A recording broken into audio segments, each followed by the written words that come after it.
Antes que houvesse céu e terra, antes do tempo, o Verbo já existia. Ele estava com Deus, e o Verbo era Deus.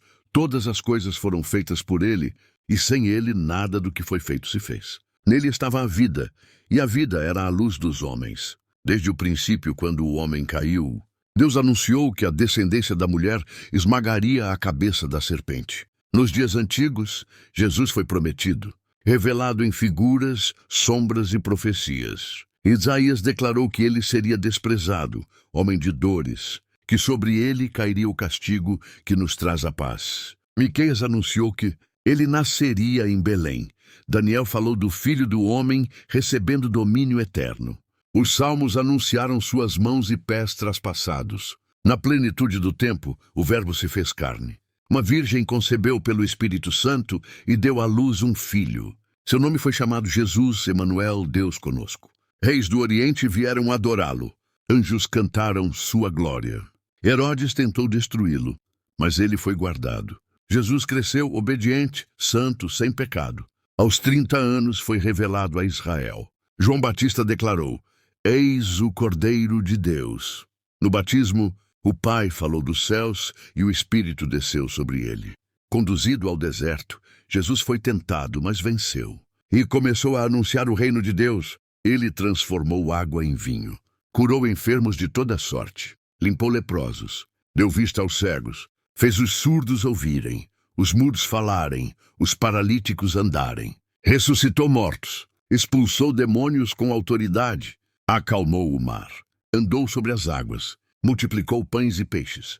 Perdoou pecados. Libertou oprimidos. Curou no sábado. Restaurou vidas. Revelou o Pai. Ele ensinou por parábolas. Falou do bom pastor, do filho pródigo, do semeador. Declarou ser a luz do mundo, o pão da vida, a porta, o bom pastor, a ressurreição e a vida, o caminho, a verdade e a vida. Disse que ninguém vem ao Pai senão por ele. Ele chorou com os que choram. Amou até o fim.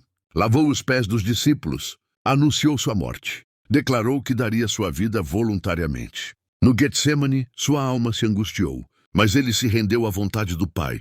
Foi traído, preso, julgado injustamente, negado, cuspido, açoitado. Uma coroa de espinhos foi posta sobre sua cabeça. O cordeiro foi levado ao sacrifício. No Gólgota, Jesus foi crucificado. O céu escureceu. A terra tremeu. Ele carregou nossos pecados. Clamou ao Pai, perdoou, salvou e declarou: está consumado. O véu se rasgou. A salvação foi selada. Ele morreu, mas não permaneceu na morte. Desceu ao mundo dos mortos, proclamou vitória, derrotou o poder do inimigo. A morte foi vencida. Ao terceiro dia, Jesus ressuscitou. Maria Madalena o viu vivo. Os discípulos o tocaram. Tomé creu. Ele apareceu, comeu com eles. Ensinou-lhes, comissionou-os, prometeu o Espírito Santo. Então subiu aos céus. Foi exaltado à direita do Pai. Recebeu o nome acima de todo nome. Hoje Jesus é o Alfa e o Ômega, o Cordeiro e o Leão, o Rei dos Reis e Senhor dos Senhores. Voltará em glória. A vinda do Senhor Jesus Cristo e a revelação do Apocalipse. Desde o princípio das Escrituras, a Bíblia aponta para Jesus Cristo como o centro da história da humanidade. Ele é o Cordeiro prometido, o Messias esperado, o Verbo que se fez carne. A primeira vinda de Jesus foi marcada pela humildade. Nasceu em Belém, viveu entre os homens, ensinou o reino de Deus, curou os enfermos, perdoou pecadores e entregou-se voluntariamente na cruz para a redenção da humanidade. Porém, a própria Bíblia deixa claro que sua história não termina na cruz. Há uma promessa solene, repetida pelos profetas, por Jesus e pelos apóstolos: ele voltará.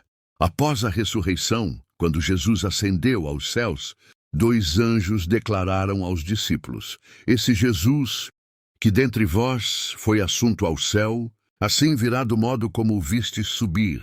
Atos 1:11. A segunda vinda de Cristo não será secreta nem humilde como a primeira. Será visível, gloriosa e definitiva. O próprio Jesus falou amplamente sobre esse dia. No Evangelho de Mateus, capítulo 24, ele descreve sinais que antecederiam sua volta.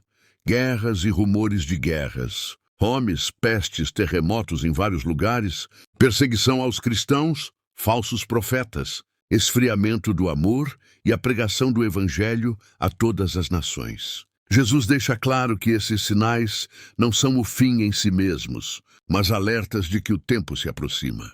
O livro do Apocalipse, escrito pelo apóstolo João na ilha de Patmos, é a revelação final de Jesus Cristo. Logo no primeiro capítulo, Jesus se apresenta como o Alfa e o Ômega, o que é, o que era e o que há de vir, o Todo-Poderoso. Apocalipse 1:8. O Apocalipse não é apenas um livro de juízo, mas, sobretudo, um livro de revelação, esperança e vitória. Jesus é o personagem central de todo o Apocalipse. Ele é o Cordeiro que foi morto, mas está vivo para todo o sempre. Em Apocalipse 5, João vê um livro selado com 7 selos, e ninguém é digno de abri-lo, exceto o Cordeiro. Isso mostra que somente Jesus tem autoridade sobre a história, sobre os eventos finais e sobre o destino da humanidade. À medida que os selos são abertos, surgem acontecimentos que afetam toda a terra: guerras, fome, morte, perseguição e grandes tribulações. Esses eventos revelam as consequências do pecado humano e da rejeição a Deus. Ainda assim, mesmo em meio aos juízos, Deus demonstra misericórdia, chamando o homem ao arrependimento. O Apocalipse também fala do surgimento do Anticristo, representado como a besta, um sistema de oposição a Deus que enganará muitos. Jesus já havia alertado sobre isso ao dizer que surgiriam falsos cristos e falsos profetas, capazes de enganar, se possível, até os escolhidos. A Bíblia mostra que esse período será marcado por grande engano espiritual, perseguição aos fiéis e exaltação do homem acima de Deus. Em contraste com esse cenário de trevas, a palavra revela a esperança gloriosa da volta de Cristo. Em Apocalipse 19, João descreve Jesus vindo dos céus, montado em um cavalo branco. Seus olhos são como chama de fogo.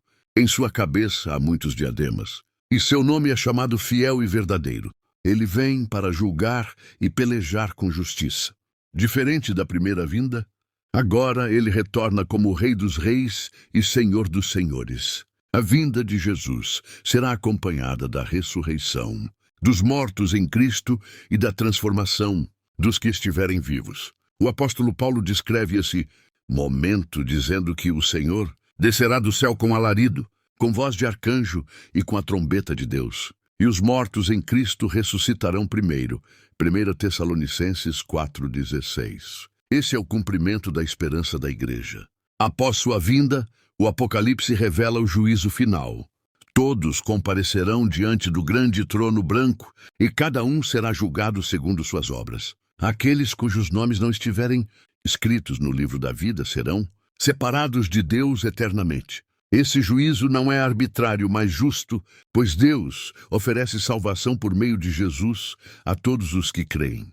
Por fim, o Apocalipse encerra com a mais bela promessa das Escrituras: novos céus e nova terra. Não haverá mais morte, nem pranto, nem dor. Deus habitará com os homens e Jesus reinará eternamente. O pecado, o sofrimento e o mal terão sido definitivamente derrotados. A última declaração de Jesus na Bíblia é um chamado cheio de esperança. Certamente venho sem demora. Apocalipse 22:20. E a resposta da igreja, ao longo dos séculos, continua sendo a mesma. Amém. Ora vem, Senhor Jesus.